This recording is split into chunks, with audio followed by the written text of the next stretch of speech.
உங்க பாப்பா மார்புல வாய் வச்ச கொஞ்ச நேரத்திலேயே அப்படியே தூங்கிடுறாங்களா? வயிறு நிறைய பால் குடிக்கலையோ, பசியோட தூங்குறாங்களோன்னு சந்தேகமா இருக்கா? கவலைப்படாதீங்க தோழி. ஏன்னா, தாய்ப்பால்ல இருக்கிற சில ஹார்மோன்கள் இயற்கையாவே குழந்தைக்கு நல்ல தூக்கத்த வரவழைக்கும். ஆனா, அவங்க நிஜமாவே வயிறு நிறைஞ்சு தூங்குறாங்களா? இல்ல சோர்வால தூங்குறாங்களான்னு எப்படி கண்டுபிடிக்கிறது?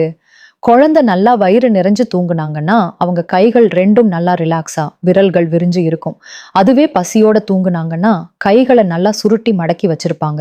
முக்கியமா ஒரு நாளைக்கு அவங்க 6 முதல் 8 முறை சிறுநீர் கழிக்கிறாங்கன்னா, அவங்களுக்கு பால் தாராளமா பத்திருக்குன்னு அர்த்தம். ஒருவேளை குடிக்க ஆரம்பிச்ச உடனே தூங்கிடுறாங்கன்னா, அவங்கள எழுப்பி பால் கொடுக்க 3 எளிய வழிகள் இருக்கு. 1, பாப்பாவோட உள்ளங்கால் அல்லது உள்ளங்கையில லேசா வருடி கொடுங்க.